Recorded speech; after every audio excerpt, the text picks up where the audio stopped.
¿Qué tal? Buenas noches, compañeras, y buenas noches, compañeros, y buenas noches también, como siempre, a toda la gente que se han acercado y que a lo mejor no son compañeros, pero que se han acercado a participar de las discusiones, que se han acercado porque le interesaba alguna ponencia o porque le interesaba a ver qué se discutía en la universidad de verano o de posverano de Podemos. Quiero comenzar por lo más importante, y lo más importante es pediros que le enviemos un abrazo y un saludo al conjunto de nuestras compañeras y compañeros que están haciendo de nuevo con las manos una campaña electoral en Galicia y en Euskadi para devolverle las instituciones a la gente, porque lo importante sigue estando ahí fuera.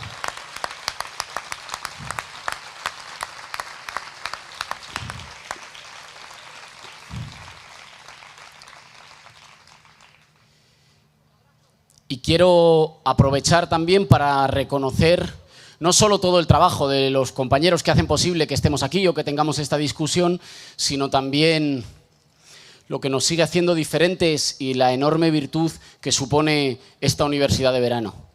Nosotros ya lo dijimos cuando presentábamos la universidad. Nosotros organizamos este ciclo porque discutimos en serio, porque debatimos en serio. Y lo hacemos porque somos compañeros y porque somos compañeras. Y en Podemos, por si alguien tuviera alguna duda, el compañerismo y la fraternidad no tienen que ver con la uniformidad, no tienen que ver con estar todos de acuerdo en todo. Tiene que ver con que nos queremos, tiene que ver con que hacemos el mismo rumbo y tiene que ver con que somos conscientes de estar construyendo una herramienta para recuperar nuestro país para las mayorías. Y por si esto descoloca a algunos, aprovecho también para mandar desde aquí un saludo a Pablo Iglesias, a nuestro secretario general.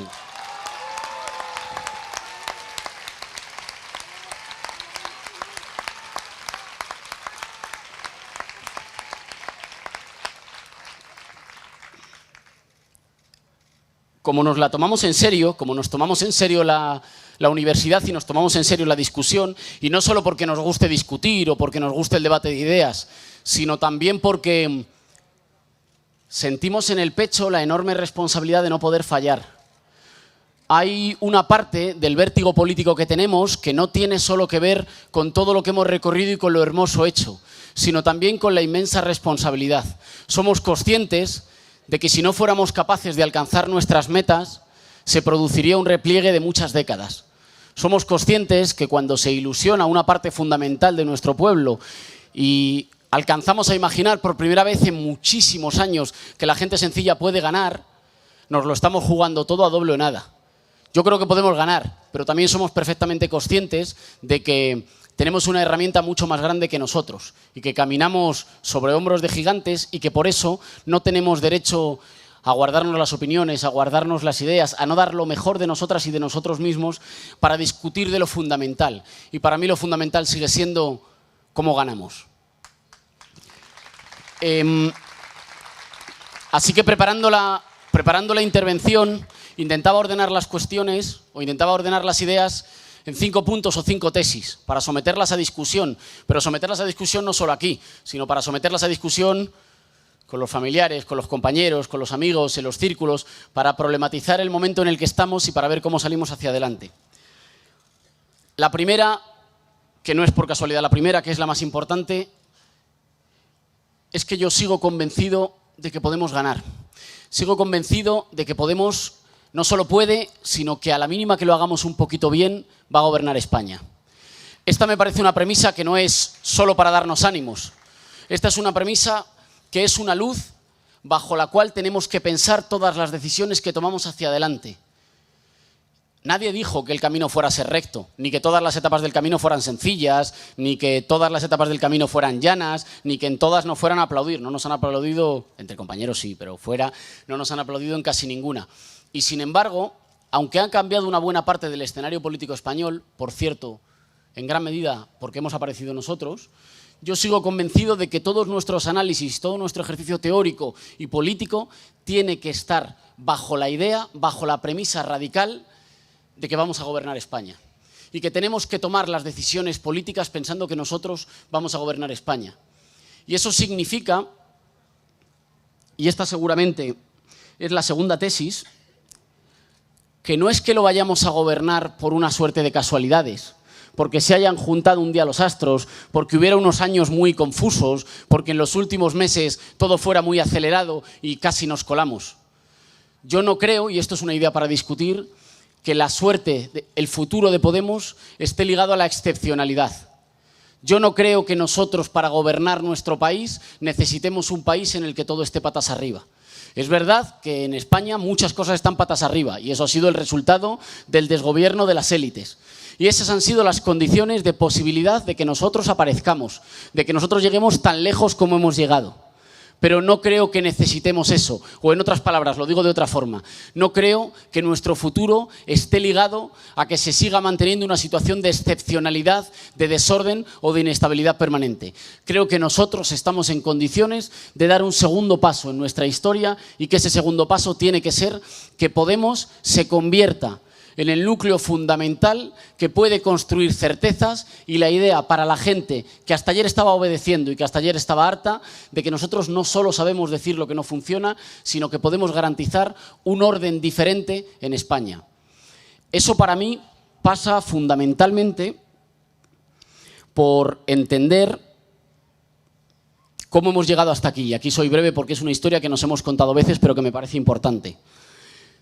En la universidad de verano del año pasado, que sí que la hicimos en verano, discutíamos, y recuerdo en una ponencia similar, aventurar la idea de que había que pasar de la máquina de guerra electoral al movimiento popular, que habíamos construido una máquina de guerra muy eficaz, pero que esa máquina de guerra, que era muy útil para un tiempo político muy acelerado, para este año y medio, casi 2 años, de correr permanentemente, de elecciones permanentemente, en la que los de arriba, los poderosos, todavía no sabían muy bien cómo tratarnos, todavía no sabían cómo reaccionar ante nosotros, habíamos construido una herramienta para correr mucho, casi, si queréis, para colarnos al asalto y por despiste. Es decir, como siempre me dicen que pongo metáforas bélicas, lo pongo en términos marineros, que es una cosa de la que no tengo la menor idea, así que no aseguro que la metáfora salga bien. Nosotros habíamos sido capaces de construir una lancha corta, ligera y rapidísima. Ahora, si no hubiéramos construido esa lancha, y esa lancha fue Vistalegre, si no hubiéramos construido aquello, hoy estoy convencido que no tendríamos los 5 millones de votos, el gobierno en las alcaldías de las principales ciudades del Estado español y que no habríamos llegado tan lejos como hemos llegado.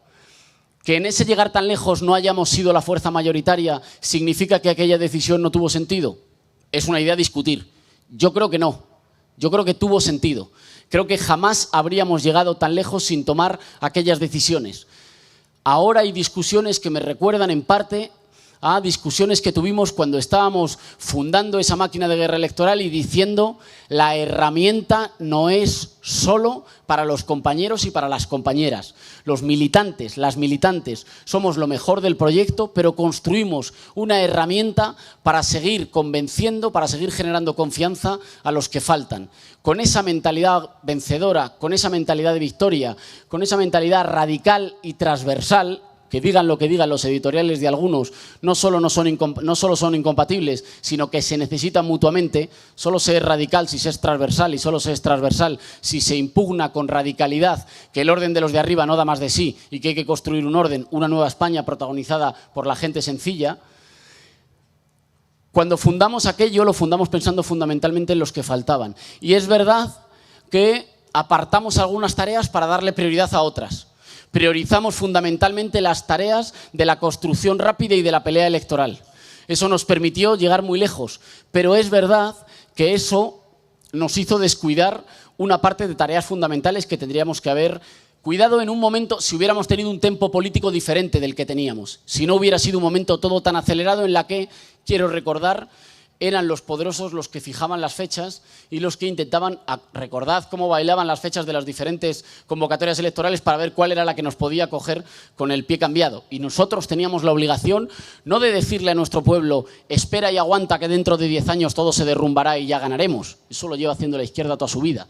Nosotros teníamos la obligación de decir con este caudal de expectativas y de ilusión popular vamos a construir la ilusión y la posibilidad de victoria. El otro día estaba leyendo una, medio novela, medio de historia sobre la vida de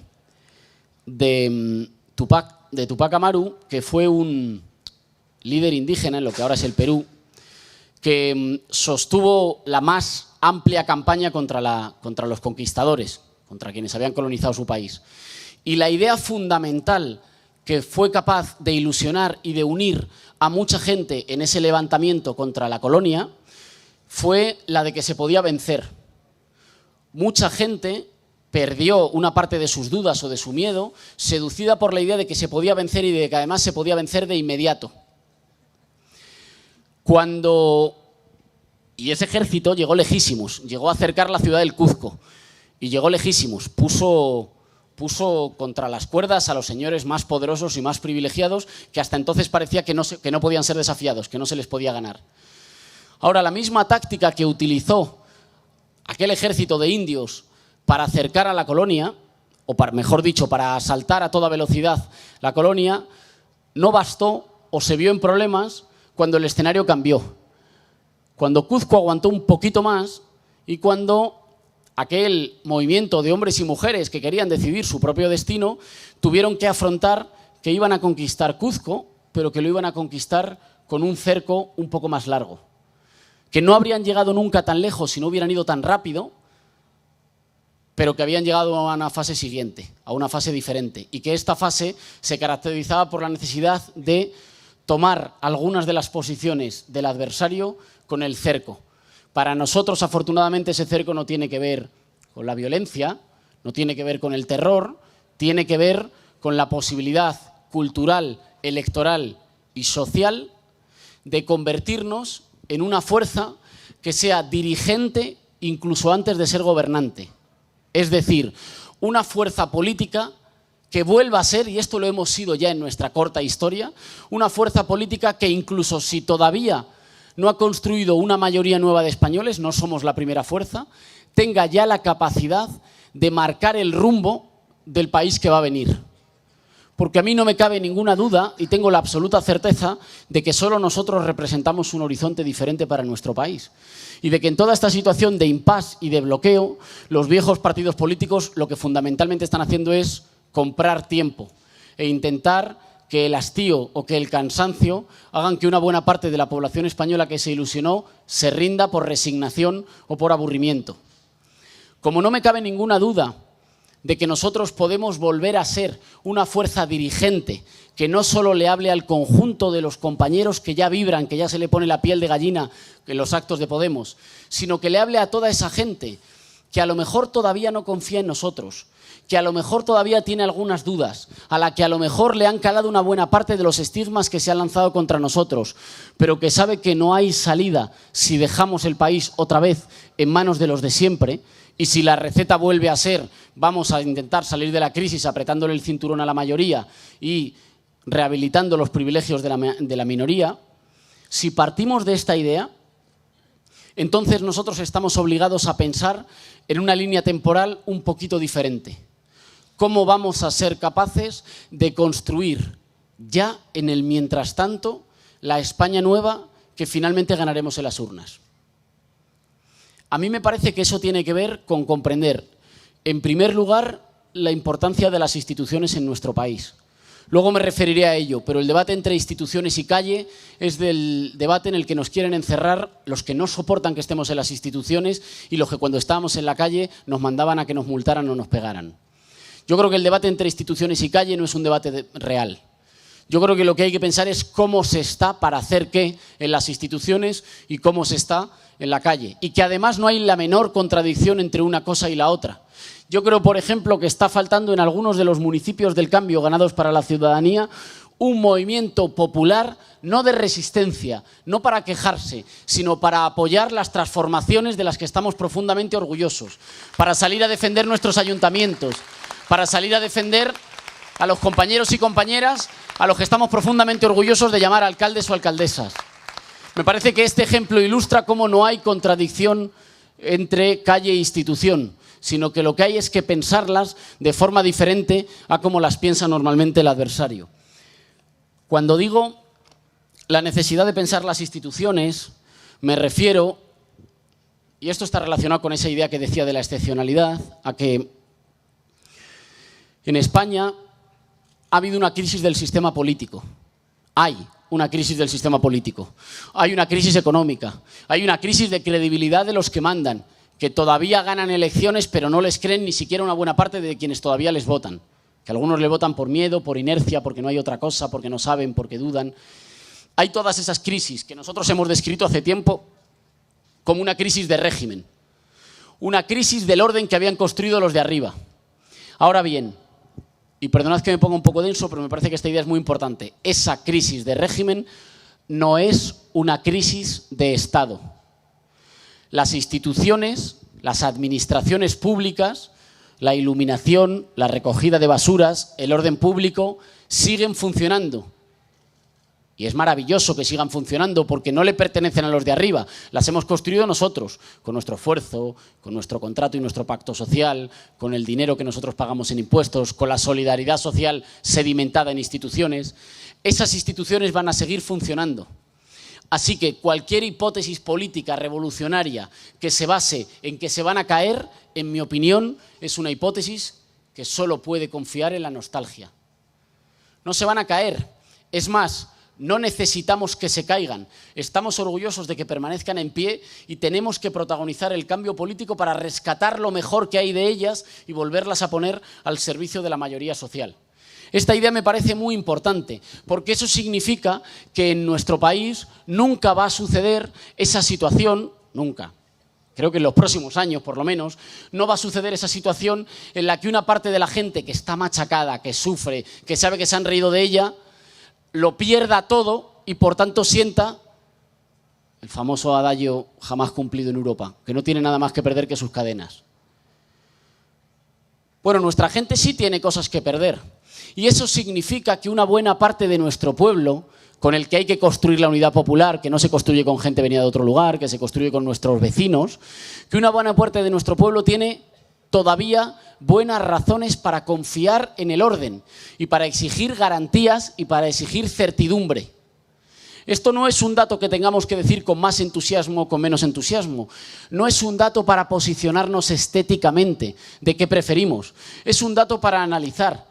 Vivimos en Europa, vivimos en el primer mundo y la traducción de una hipótesis que apueste a construir un pueblo nuevo se tiene que hacer cargo de que en nuestro país una gran mayoría de nuestros conciudadanos son eso, ciudadanos, que confían en el orden y que confían en las instituciones y para los cuales la principal idea que les movilizó en aquel maravilloso terremoto democrático del 15M no fue una impugnación de la totalidad, no fue decir que íbamos a hacer tabula rasa con lo que existía, fue la conciencia de que los de arriba eran el desorden y que habíamos llegado a un momento en nuestro país en el que la gente sencilla tenía que tomar en sus manos las riendas de la conducción de España para poder garantizar el orden, para poder defender las conquistas y para poder profundizar en conquistas que le dejaran a los que venían después un país más justo. Esto me parece... Aprovecho para beber agua.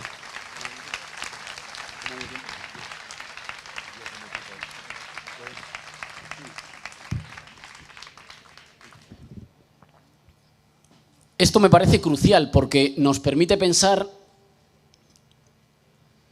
cuál es la tarea de un revolucionario en tiempos no revolucionarios. ¿Cuál es la tarea de un revolucionario en unos tiempos que se abrieron, recordemos, por un movimiento que tenía mucho de querer conservar lo que existe? El 15M básicamente sacó a mucha gente con una idea transversal a la calle, rompiendo las etiquetas en las que nos querían encajonar los partidos viejos, diciendo la mayoría social de España se siente estafada, siente que tiene derecho a cosas que los de arriba le han robado. No estaba diciendo que el conjunto del contrato no valiera para nada. No estaba diciendo que hubiera que demolerlo todo. Esa es una idea en la que nos quisieron encasillar los de arriba para impedir que fuéramos capaces de convencer a una buena parte de nuestros compañeros de trabajo o de nuestros vecinos. Lo que estaba diciendo era que ellos nos llevaban a una situación de desorden, que ellos nos llevaban a una situación de ingobernabilidad, que ellos nos llevaban a una situación de tener que retroceder décadas sobre las conquistas de nuestras abuelas y de nuestras madres. Cuando se puso aquella idea encima de la mesa, empezamos a decir que había una ola plebeya en España. Pero cuando dijimos plebeyo no nos estábamos inventando una palabra diferente para volver a decir clase obrera.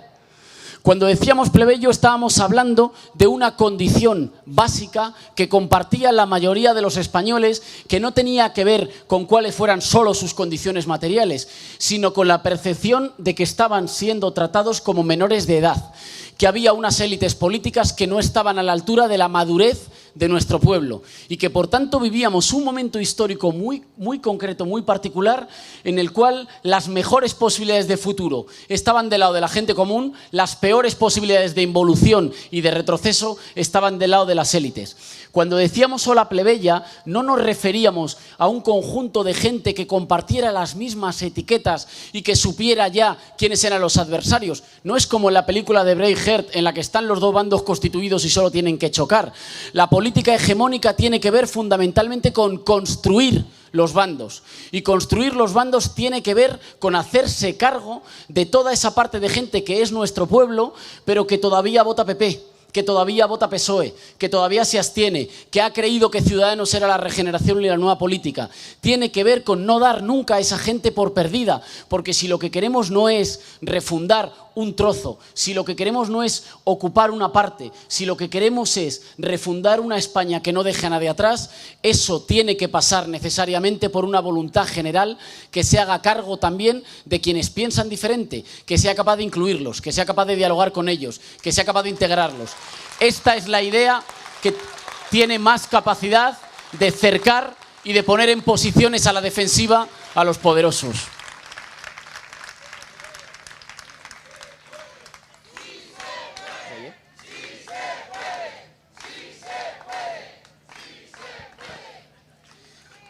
Es verdad, y aquí va la tercera tesis, es verdad que estamos viviendo un momento de impasse. Hasta ahora todo era correr y correr y no les veíamos más que retroceder. Y sin embargo parece que hemos llegado a un momento en el que las aguas se estancan y en el que estamos en una especie de empate catastrófico en el que quienes nos querían hacer retroceder a antes del 2011 y que volviera la tristeza, la resignación, que volviéramos a creer que no era posible el cambio, no tienen todavía la fuerza suficiente como para conducir ese retroceso. Pero quienes queremos profundizar, quienes queremos abrir un ciclo de transformaciones sociales y democráticas en España, no tenemos la fuerza para conducirlo solos. Y así llevamos desde el 20 de diciembre. Llevamos desde el 20 de diciembre en una situación de empate, en el que ellos no nos pueden hacer retroceder y nosotros no podemos hacer avanzar. El peligro de esa situación de impasse, el peligro de esa situación es que cuando en un país empieza a crecer la idea de que lo más importante no es solucionar la desigualdad, de que lo más importante no es acabar con los desahucios, de que lo más importante no es ponerse duro con los corruptos, de que lo más importante no es asegurar que quien más tenga, más pague, sino que lo más importante es que esto lo solucione y lo solucione quien sea. Esa es una idea de cuño conservador. Cuando una buena parte de nuestros vecinos, de nuestros compañeros de trabajo, de nuestros amigos, empiezan a alejarse de la política, ya sabemos dónde conduce eso. Eso conduce a dejarle la política en las manos de los de siempre y por tanto conduce a retroceder de todo el trabajo cultural que habíamos llevado hasta ahora. Por eso para nosotros es una absoluta prioridad desbloquear la situación, desbloquear una situación de impasse que amenaza, que permite que Rajoy nos amenace a todos con la restauración de la misma forma que lo hizo cuando vino al Parlamento a la sesión de investidura, que vino a decir: miren ustedes no me quieren, yo no traigo ningún proyecto nuevo, no traigo nada que les pueda ilusionar ni seducir. Lo que traigo aquí básicamente es decirles que los voy a derrotar por cansancio, que es o yo o el caos. El conjunto de quienes hemos trabajado para que en España hoy la frustración, la desigualdad, el maltrato a los ciudadanos no se hayan convertido en tristeza en casa, aislados, sino que se hayan convertido en ilusión colectiva de cambio, tenemos la obligación de asegurar que este impasse, que este empate catastrófico no se resuelve con un retroceso, no se resuelve con pasos atrás, no se resuelve con los de siempre diciéndole a la mayor parte de la gente que se ilusionó: ¿lo veis? ¿Lo veis cómo solo podemos gobernar los de siempre? La tercera tesis, por tanto, tiene que ver con una discusión estratégica. Creo que en Podemos tenemos que discutir si vamos a relanzar un proyecto para ser una fuerza hegemónica o si vamos a lanzar un proyecto para ser una fuerza de resistencia. Una fuerza de resistencia creo que es fundamentalmente una fuerza que se opone, una fuerza que protesta y una fuerza que asume que no ha llegado su momento, pero que tiene como obligación mantener las banderas bien altas, ser auténtica. Una fuerza hegemónica, entiendo que es una fuerza que se hace cargo de la situación en la que vive y de cómo una parte de su pueblo todavía a lo mejor no está en las condiciones políticas y culturales como para dar un paso adelante para el cambio político, pero lo tiene que estar y por tanto hay que trabajar con ellos. Es una fuerza que asume que el cambio nunca es hacer tabula rasa, sino incorporar lo mejor de lo existente en una perspectiva nueva, y es una fuerza que asume que las transformaciones solo son duraderas si son capaces de integrar a una buena parte de quienes todavía hoy no las comparten, es decir, de construir irreversibilidad. Cuando hablamos de bloque histórico no hablamos de ganar elecciones, estamos hablando de una alianza amplia que sea capaz de incluir incluso a algunos de nuestros adversarios en un orden diferente, en el que tengan un hueco pero en el que ya no lleven las riendas, en el que tengan derecho a ocupar una posición pero en el que ya no rijan los destinos de nuestro país, porque hayamos sido capaces de construir una idea radicalmente democrática según la cual la gente sencilla y la gente trabajadora en España se siente en condiciones de gobernar su país. No de votar a gente para que lo gobierne, se siente en condiciones de gobernar su país, de ser soberana, de conducir un proyecto de transformación que no deje a nadie atrás, que se haga cargo de las condiciones en las que estamos, pero que sea capaz de darle la vuelta a la tortilla y de equilibrar la balanza en favor de tanta gente que ha sentido que las instituciones le daban la espalda durante estos años.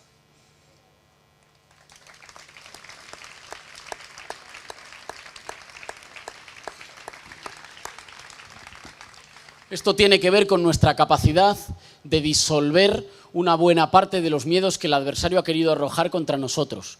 Y ahí el problema, y en esto estamos completamente de acuerdo todos y todas las compañeras de Podemos, y ahí el problema no es que los adversarios o que los golfos nos tengan miedo, el problema es que lo tenga nuestra vecina.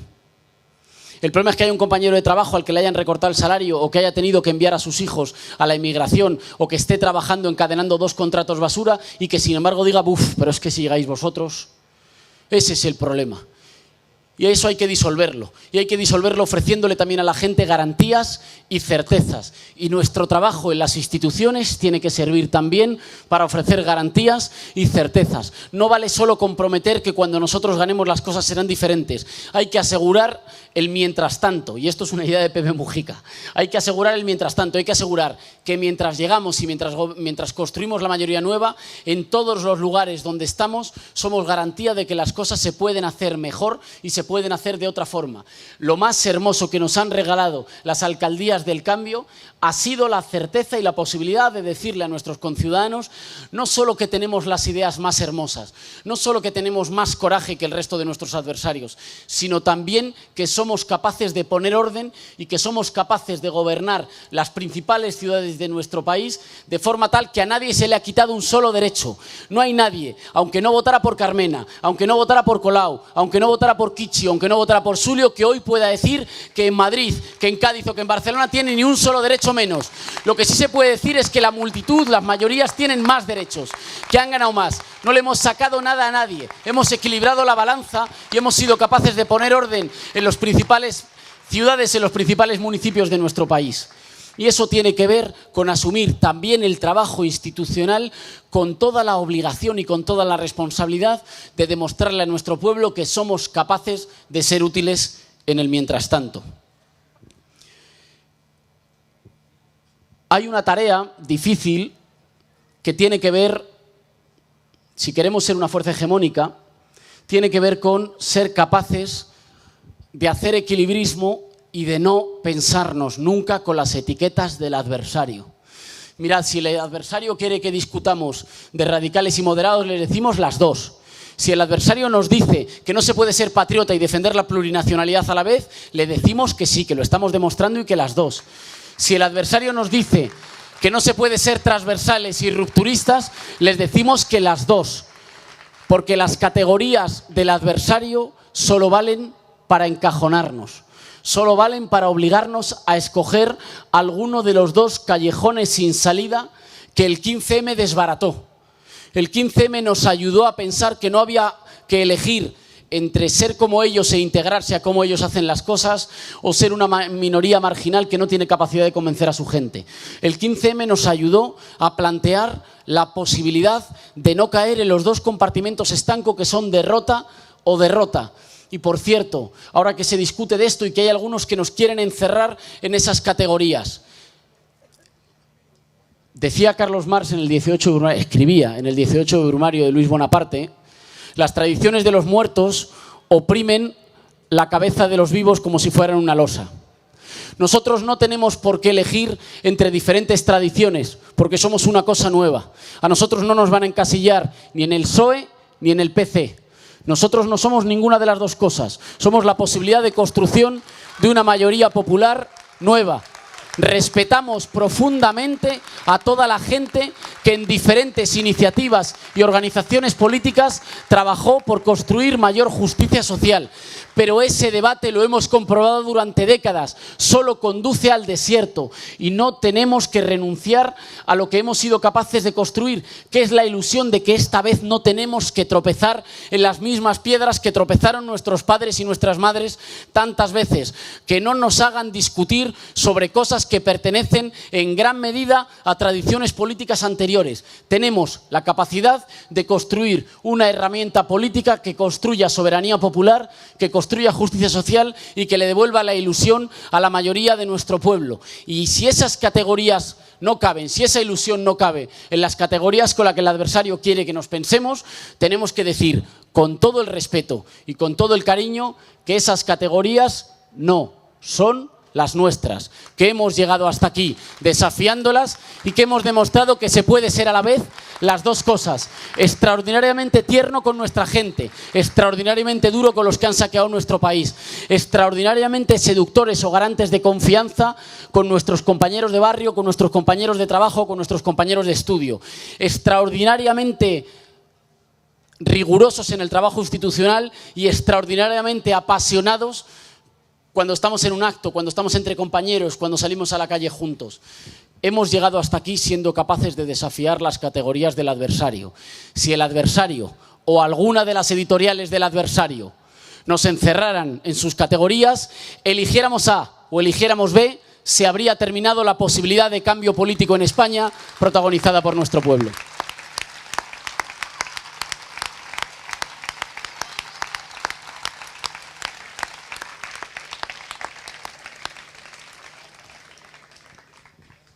Acelero. La cuarta tesis.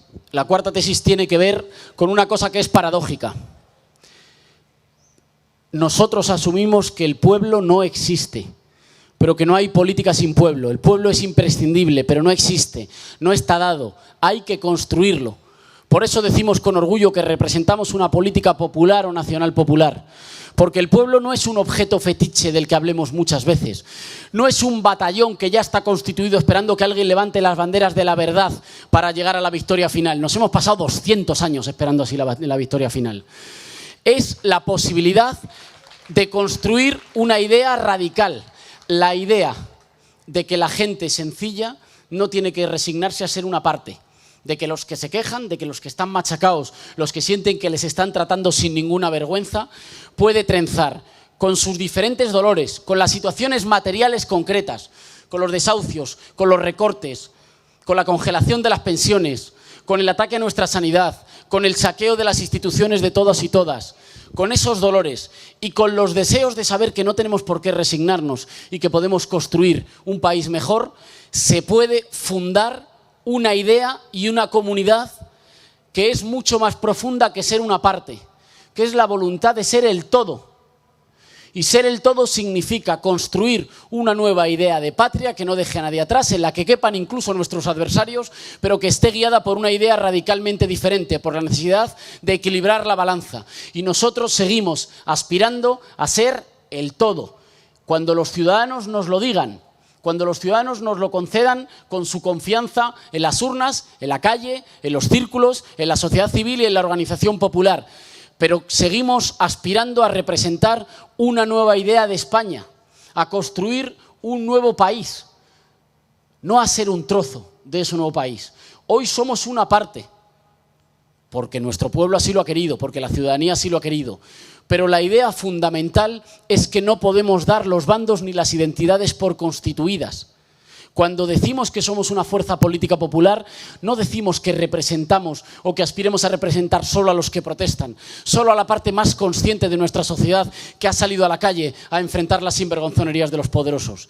Decimos que queremos construir un horizonte diferente basado en la idea de que nadie sea más que nadie y que los privilegiados no estén por encima de la ley y que se respeten las conquistas y la igualdad de oportunidades que nos legaron nuestros mayores para construir un futuro más próspero que sabemos que solo existe si tiene a nuestra gente dentro. Y por tanto, la política popular, la posibilidad de construir una hegemonía popular en España es una tarea cultural. ¿Tiene eso que ver con que sea una tarea de marketing político? No. ¿Tiene eso que ver con que sea una tarea solo de hacer buenos discursos o escribir buenos artículos? No.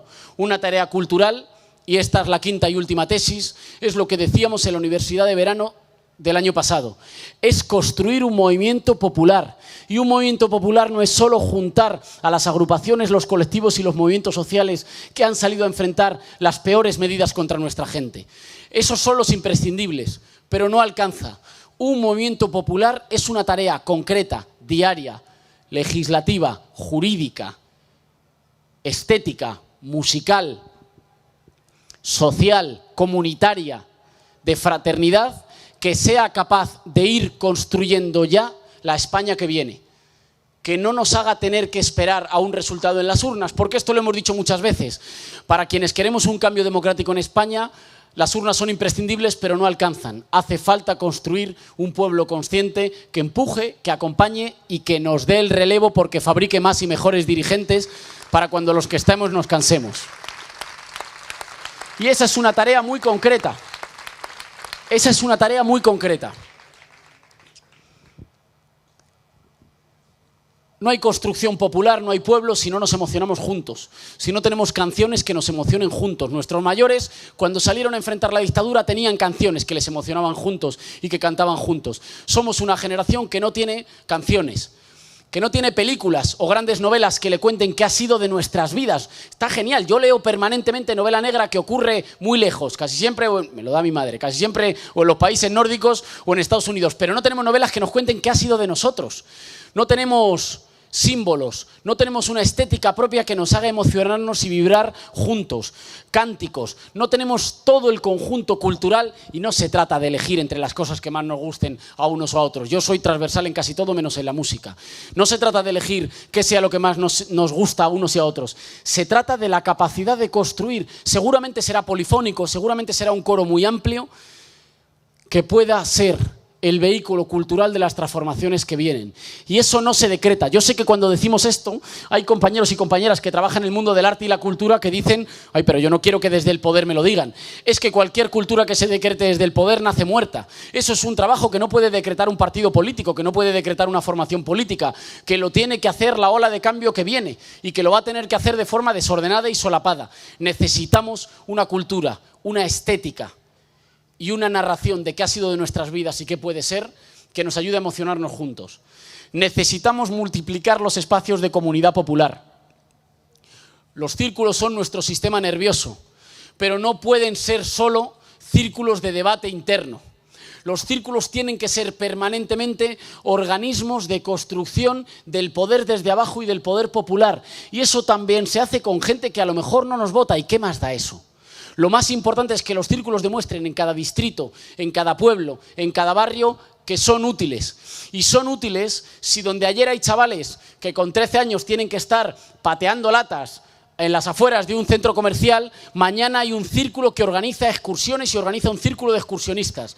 Si donde ayer hay gente que tiene que estar entrando, que tiene que estar sometida a un ocio fundamentalmente consumista y alienado, mañana hay grupos de jóvenes que organizan festivales de música para jóvenes, que organizan festivales de teatro, que pasan películas, que discuten juntos, que van al deporte juntos, que revitalizan clubs deportivos, que montan clubs culturales, que montan asociaciones, huertos ecológicos o asociaciones de apoyo mutuo.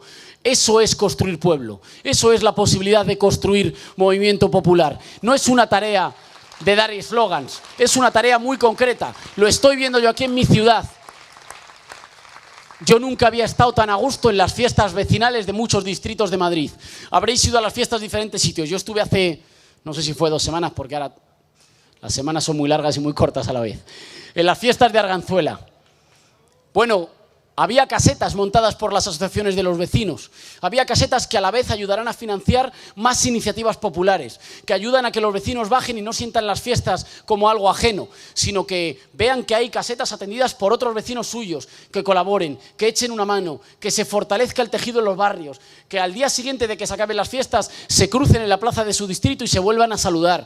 Y de repente discutan de que tienen un problema compartido y de que le van a hacer llegar al ayuntamiento, que es orgullosamente nuestro, pero como si no lo fuera, una petición que no es para beneficiarles a ellos, sino para beneficiarles a todos, para que hagan un paseo peatonal, o para que creen un centro de cultura, o para que abran unas instalaciones deportivas que antes estaban cerradas para que compitiéramos por el Madrid 2016 o 2035. Esa es la tarea de construir movimiento popular. Y es una tarea bien concreta. Nosotros hemos corrido mucho en la construcción de una máquina de guerra electoral que nos ha permitido llegar muy lejos. Ahora bien, necesitamos dar un segundo paso. Necesitamos descentralizar. Necesitamos hacer un Podemos más federal, con más peso de los municipios, de las comunidades autónomas y de los círculos. Necesitamos desconcentrar. Necesitamos multiplicar la producción de cuadros. Buscad de cuadros dirigentes. Buscad ese poema de Bertolt Brecht, el de estudia hombre y mujer en la cocina, estás llamado a ser un dirigente. Solo vamos a ser capaces de construir un movimiento popular ganador si todo el mundo asume en los círculos que donde ayer había un compañero capaz de hacer las transformaciones necesarias, de dar tareas, de elevar la moral en los momentos difíciles, de ayudar, de escuchar, de proponer, de sugerir un rumbo, de coordinar los trabajos, mañana cuando ese compañero se canse va a haber 3 mucho mejores, más capacitados, más generosos, más altruistas y más experimentados que él. Tenemos que asumir con urgencia la tarea de ser la fuerza política de los mejores y de las mejores. Y eso no tiene nada que ver con los mejores digamos, que bautizan los poderosos o que salen en la tele. Tiene que ver con prepararnos para gobernar nuestro país, pero ser extraordinariamente exigentes. Y extraordinariamente exigentes es asegurar que los próximos relevos en todos los ámbitos son para los compañeros y las compañeras que han sido más capaces de trabajar y de crecer hacia afuera, de apuntar hacia afuera, de construir más movimiento popular, de hacernos más fuertes, más distribuidos, con un sistema nervioso más potente y más imbricados en el territorio, en nuestros barrios, en nuestros pueblos, en nuestras ciudades, en nuestros distritos. Tiene que ver también con una tarea de seducción y de generar confianza para mucha gente experta que ya sabría cómo hacer las cosas mejor, pero a la que hay que tender la mano. Tiene que ver con la capacidad de crear una intelectualidad nueva, que no es gente que diga cosas muy complicadas, ni que se llame a sí misma intelectual. Tiene que ver fundamentalmente con atraer a una muy buena parte de gente que nos da igual lo que hayan votado, pero que querrían aportar sus mejores conocimientos y sus mejores capacidades para que las administraciones públicas, en el mundo de la iniciativa privada, en el cambio de modelo energético, en el trabajo cultural, en el trabajo del apoyo mutuo, en el trabajo de los cuidados, en el trabajo de la invención estética, son los mejores. Si nos creemos que la contradicción fundamental hoy en España está entre una pequeña minoría que nos gobierna, que es profundamente mediocre, y una sociedad civil mucho más madura y con muchas más capacidades, hay que trabajar para multiplicar esas capacidades. Y hay que trabajar para ser una fuerza que atrae, promociona y suma a los mejores. Estas no son todos los retos que tenemos, hay más retos, no son un conjunto de dogmas para discutir o para tirarnos unos encima de otros, no son solo etiquetas para ponernos, no son eso. Son ideas para problematizar hacia dónde queremos ir, son ideas para plantearnos. Hemos llegado lejísimos, estamos profundamente orgullosas y orgullosos de lo lejos que hemos llegado. Nunca nadie había llegado tan lejos como nosotros en tan poco tiempo, con el conjunto de las maquinarias de los poderosos puestas a trabajar para ponernos la zancadilla, para dividirnos, para encerrarnos, para desmoralizarnos, para fragmentarnos. Nunca se había llegado tan lejos. Hemos llegado lejísimos. Si viniéramos de otra tradición política, Nos daríamos golpes en el pecho, plantaríamos la bandera y diríamos hasta aquí hemos llegado, ha sido maravilloso. Sin embargo, venimos de una tradición que nos hemos inventado, que se inventó el 15M por nosotros y de la que nosotros hemos sido capaces de aprender algunas cosas. Y es una tradición popular que asegura que en España la frustración o las ganas de que las cosas sean diferentes no se canalizan contra los de abajo, sino que se canalizan contra los de arriba. Pero es, sobre todo, una tradición cortita pero maravillosa de 2 años, que nos lleva 2 años estimulando las mejores de nuestras ideas en la cabeza, poniéndonos la piel de carne de gallina y a la vez calentándonos el corazón con la idea de que en España la gente sencilla puede ganar a los poderosos. Y vamos a ganarles. Por eso discutimos, por eso nos formamos, por eso construimos las mejores ideas para seguir haciendo el trayecto que falta con los que faltan. Muchas gracias y adelante que se puede.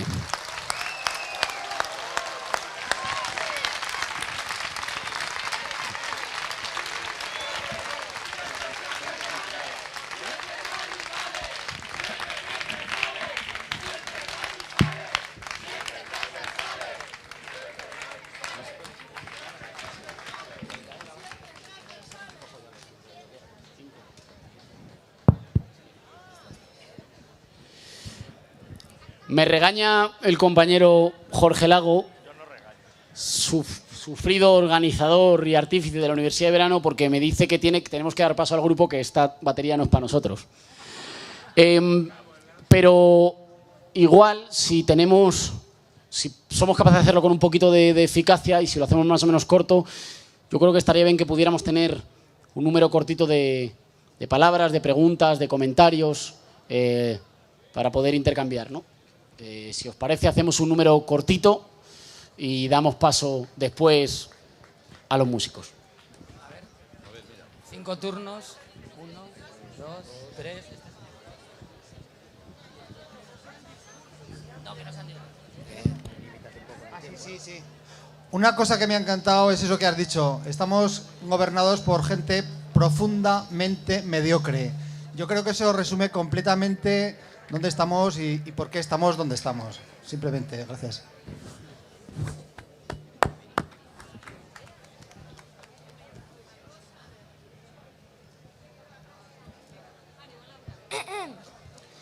Señor Errejón,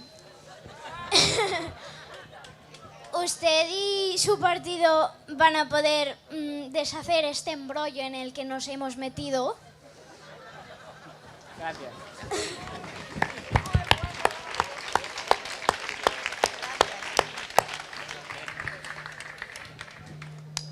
Sí, tenemos primero que empezar a pensar o a sentir, a seguir sintiendo que la transformación viene de dentro a fuera, que no es solo en la cabeza. Y a lo mejor por ahí las cosas pueden ser posibles en el tiempo que tienen que ser posibles. Que es que no hay prisa, qué manía. La prisa lo ponen los otros, ¿sabes? No, las cosas son, pero con una transformación de dentro a fuera. Gracias.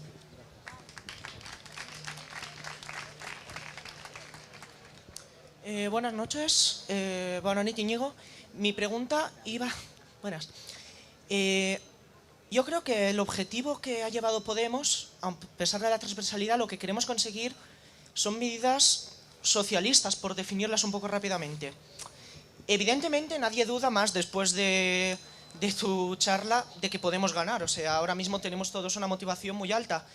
Pero viendo cómo están, de alguna manera, siendo derrotados de una manera más lícita o menos lícita los gobiernos socialistas en América Latina, en Estados Unidos el único candidato socialista se quedó a las puertas, pero no tuvo opciones. En Estados Unidos el partido que se supone que es más socialista tiene una candidata neoliberal y el partido neoliberal tiene un candidato neonazi. Y que es verdad, y en Europa también están surgiendo muchos movimientos de extrema derecha. ¿No da un poco la sensación de que estamos intentando construir socialismo cuando el socialismo ya se está quedando atrás? Es un poco mi duda.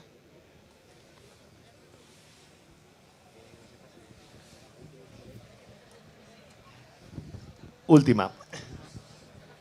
Hola. Hola, bueno, primero muchas gracias por abrir este espacio de debate que creo que diferencia siempre a Podemos de otros movimientos y partidos políticos. Yo tenía dos preguntas muy rápidas. Primero, a mí estos discursos, estas conferencias, estas charlas me emocionan. Es, como dice una amiga mía, un orgasmo cerebral casi de realmente plantearte, discutir, pero siento que a veces nos falta, es evidente que este no es el foro, este no es el entorno, pero nos falta remangarnos y bajar al barro y explicar todo esto, que en ideas puede estar mucho la gente de acuerdo y que nuestros vecinos, nuestros padres, nuestros abuelos pueden estar muy de acuerdo, pero que creo que no les llega. No les llega por el discurso o por los foros o por el entorno donde se hacen. Y entonces me gustaría saber si tenéis ya pues una estrategia o si cómo valoráis esto. Y luego la segunda también muy rápida, creo que Podemos ha sido un movimiento que ha sido capaz de definir los significantes que nos venían dados, un poco pues como puede ser democracia o como puede ser cualquier otra cosa, que gracias a Podemos significa otra cosa totalmente diferente. Y me falta un poco la redefinición del feminismo, ¿no? El significante del feminismo, que parece que cada vez está más denostado con connotaciones más negativas y que si bien creo que está incluido dentro de la ideología y dentro del movimiento, no veo que hayáis sido capaces de darle otro significado. No veo que sea posible eso. Entonces, bueno, pues esas son mis dos preguntas. Gracias. Bueno, gracias por las preguntas y perdón porque no tengamos más tiempo. Estoy de acuerdo con la primera intervención que habla de la mediocridad de nuestra casta. No estoy de acuerdo con lo del señor Errejón, pero sí estoy de acuerdo con que es la pregunta, más importante. Si Podemos puede deshacer este embrollo, lo intentamos. Pero por una parte no depende solo de nosotros. Si dependiera solo de nosotros, creo que hay quien tiene que decidirse y decidir si para adelante o para atrás. Nosotros ya nos hemos decidido, pero solo nosotros nos sumamos. Y solo nosotros nos sumamos porque así lo ha querido la ciudadanía española, que no nos ha dado a nosotros la mayoría suficiente como para conducir nosotros los cambios. Así que necesitamos sumar con otros y esos otros tienen que decidirse. Pero seguramente has hecho la pregunta fundamental, que es si somos capaces de deshacer este embrollo. Y para ser capaces hace falta que todos estemos a la altura, que todos pensemos con la mirada larga y no corta, pero también que el conjunto de la gente, de la ciudadanía, no se rinda, no se resigne. Yo creo que Rajoy quiere que nos rindamos por hastío o por aburrimiento. Y es muy importante que no nos rindamos, que no nos resignemos, que sigamos manteniendo la misma ilusión y la misma perspectiva de que las cosas pueden ser diferentes. Y un poquito de suerte, que en política siempre hace falta. Con respecto a la prisa de las transformaciones, yo aquí pienso de manera contradictoria. Bueno, aquí en general. Pienso de manera contradictoria. Por una parte, yo creo honestamente que el tiempo juega a nuestro favor. Yo creo honestamente que nosotros vamos a heredar nuestro país. Y lo vamos a heredar no para hacerlo nuestro de unos pocos, lo vamos a heredar para hacerlo de todos. Y creo que ese proceso está en marcha. Y que hay quienes trabajan denodadamente para impedirlo, pero creo que se puso en marcha hace tiempo y que a la mínima que hagamos las cosas un poquito bien, se va a realizar. No porque esté escrito en la historia. Yo creo que en la historia no está escrito nada. Es porque vamos a ser capaces de construirlo. Y por tanto diría, es verdad, no hay por qué tener muchísima prisa o tenemos que tener mirada larga porque lo vamos a lograr. Y es verdad que el cambio ha empezado por las generaciones más jóvenes. Es verdad que ya ganamos entre los nietos y que estamos muy fuertes entre los padres y que tenemos que pelear un poquito más para estar un poquito más fuertes entre los mayores. Pero por una parte, pero por la otra parte, hay que reconocer que hay una variable que sí que nos hace tener un poquito de prisa. Y es que a esta gente, si les dejamos el país mucho tiempo, nos lo arruinan. Y eso mete una variable entre nuestros tiempos y los tiempos que nos exige nuestro país. A mí no me cabe duda de que si hacemos las cosas bien, nosotros, ya digo, heredamos nuestro país. Pero tampoco me cabe duda de que si les dejamos, mi generación es una generación sin pensiones. O no me cabe duda de que ellos van a intentar borrar de la memoria de la gente el derecho a tener derechos. De que cada vez hay más gente que se incorpora al mercado laboral y no ha vivido que es tener negociación colectiva, que es tener un contrato digno, que es tener derecho a tener derechos. Y por tanto creo que ahí nos movemos en la contradicción entre saber que nos va a tocar, si lo hacemos bien, pero al mismo tiempo saber que hay que hacerlo muy bien, porque cuanto antes nos toque, antes arreglamos el destrozo este que nos están haciendo. Con respecto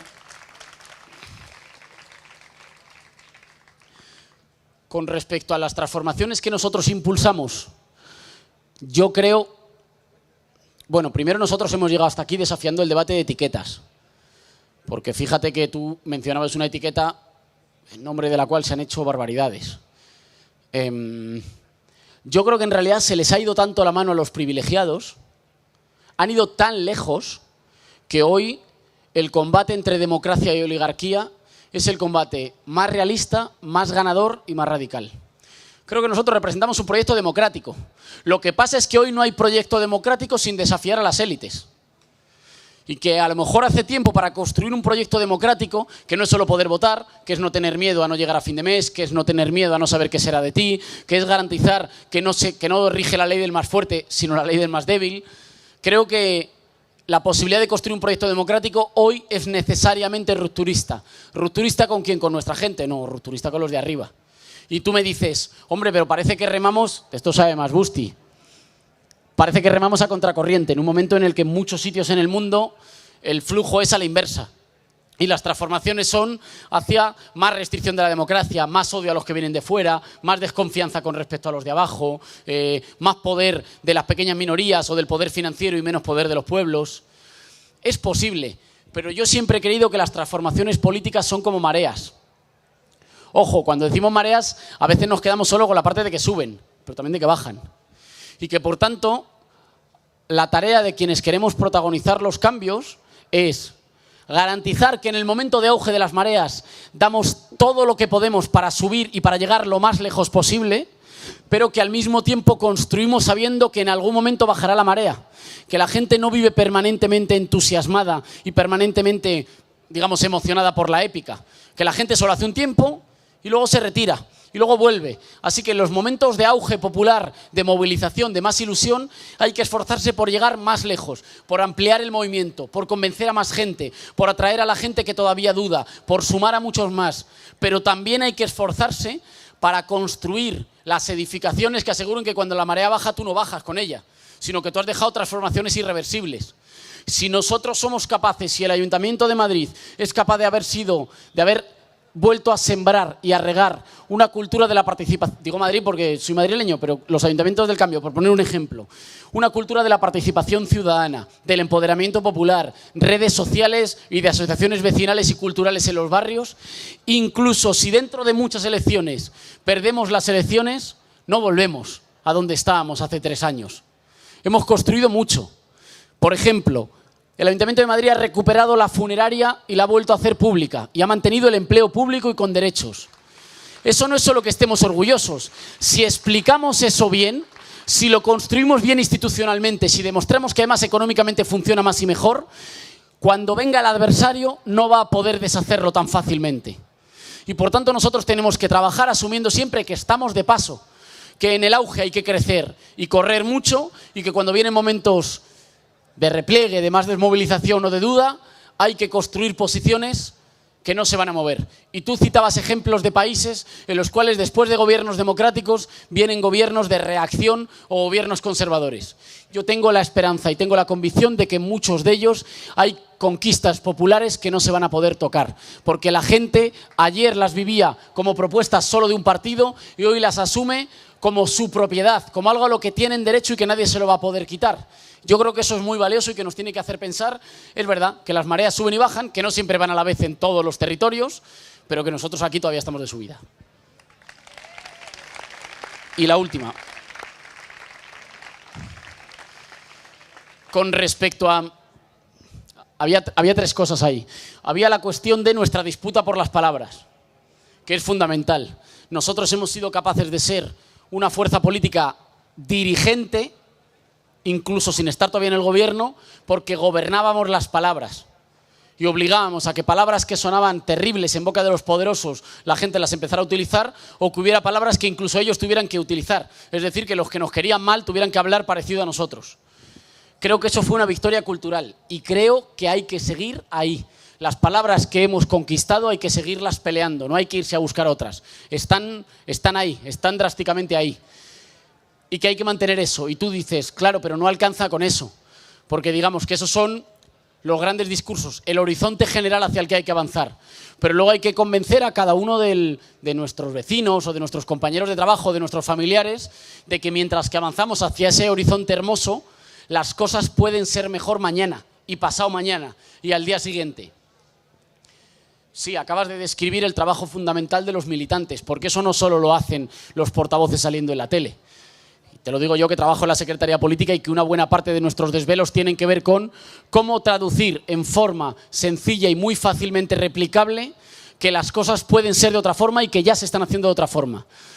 Pero nada es tan fuerte como el trabajo multiplicado de millones de personas, el trabajo de hormiguita, que se empeñen en decir, soy vecino, hoy estoy muy madrileño, perdón, es que vengo a hacer campaña en Euskadi, soy vecino de Barcelona. Pues entonces es mi obligación estudiar qué ha hecho el ayuntamiento, qué ha cambiado el ayuntamiento y explicarlo con cosas concretas. Mira, ayer los comedores no se abrían para dar 3 comidas a la gente, hoy sí. Mira, ayer las viviendas que eran de todos se iban a vender a los fondos buitres. Pues hoy tengo un ayuntamiento que las está recuperando, y explicarlo concretamente. No solo lo que vamos a hacer, sino lo que estamos haciendo. Es verdad que seguramente los círculos, los consejos municipales, los consejos autonómicos y la dirección estatal tenemos que redoblar los esfuerzos para aterrizar en lo muy concreto, con ejemplos muy sencillos que circulen muy rápidamente, porque las cosas pueden ser de otra forma. Pero me empeño, para cerrar esta respuesta, en ver la botella medio llena. Porque tú dices, claro, hay mucha gente a la que no le llega, es verdad. Pero hace 2 años eran muchos más. Y hoy les ha llegado a 5 millones de personas. No son suficientes, pero son muchísimos. Y eso significa que tenemos que estar muy orgullosos, que tenemos que mirar el terreno recorrido y que tenemos que decir, vale, le hemos llegado a lo mejor a los 5 millones que más se informan de política, que más siguen las cuestiones, que más se emocionan, que son más activos. ¿Cómo llegamos también a esa gente a la que no le interesa tanto? ¿Cómo llegamos a la gente a la que sí le interesa, pero desconfía un poco o no las tiene todas consigo? ¿Cómo llegamos a la gente a la que todavía le han contado? Es que yo lo cuento muchas veces, pero esa gente que te para en una estación de tren y que te dice, yo es que tengo una segunda vivienda en la playa y no quiero que ganéis por si me la quitan. Pero siempre que lo digo, parece que lo digo como para que nos riamos. Si es que esta es una idea profundamente asentada entre buena parte de nuestro pueblo. Y esa es nuestra gente. Bueno, ¿cómo se llega a esa gente? Me parece que acabas de describir seguramente la tarea política fundamental cuando hablamos de los que faltan. Esa señora que me dijo eso, que me lo dijo en Santander, me acuerdo, esa señora que me dijo eso, su hija nos votaba y se ilusionaba con nosotros. Y ella simpatizaba, pero tenía sus dudas porque la señora pues, no quería perder su casa en la playa. Bueno, pues ahí está el reto de pasar, digamos, de los 5 millones de gente que ya se han emocionado a los que hay que conservar, cuidar y seguir construyendo como más fuertes cada vez, pero al mismo tiempo ser capaces de hablarle con ejemplos muy concretos, con traducciones muy sencillas y que se puedan repetir a toda esa gente que quiere, digamos, cuestiones eminentemente, inmediatamente tangibles para convencerse de que lo tenemos al alcance de la mano y que las cosas se pueden hacer de otra forma. Y con respecto a lo del feminismo, yo creo que se ha hecho mucho. Puede que estemos de acuerdo en que no se ha hecho lo suficiente, pero creo que se ha hecho mucho. Y creo que el área de igualdad, pero el conjunto de las compañeras en Podemos, han hecho un trabajo magnífico en 2 direcciones. Hacia adentro, para construir una organización más feminista, y hacia afuera, para construir un feminismo más ganador. Que no sea un feminismo solo de las compañeras que ya están convencidas, sino que sea capaz de llegar al conjunto de nuestra población. Creo que se ha hecho mucho. Creo que la circular que se publica en este número, desde luego la anterior también, cuenta con muchas reflexiones sobre cómo construir un feminismo más ganador, es decir, más transversal y más amplio. Y que además han hecho el maravilloso esfuerzo de no verlo como un trabajo sectorial, sino verlo como un trabajo que tiene que impregnar el conjunto de nuestro trabajo en cualquier otra cosa. Es decir, que no es que hablamos de feminismo cuando hablamos de mujeres, que es que hablamos de feminismo cuando hablamos de mercado laboral, de sanidad, de cultura, de ocio, de formas de organizarnos, o cuando hablamos de patria y de una patria que no quiere que se sigan matando mujeres. Bueno, pues eso, para mí, es la mayor aportación a la capacidad de transversalizar el feminismo, no solo hacia afuera, sino obligarnos a que el feminismo sea una dimensión que atraviesa todas las dimensiones, todas las políticas públicas y todos los campos de actuación en el que discutimos de cómo tener un país mejor. Pero seguramente queda mucho por hacer. ¿Cómo se llaman los músicos?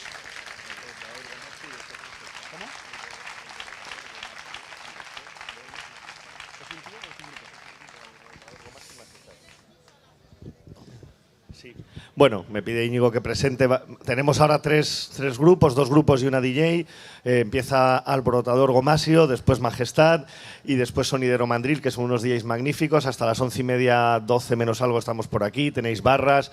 La cultura hay que vivirla, hay que conmoverse juntos y no os vayáis, quedaos y nos tomamos una cerveza, ¿vale?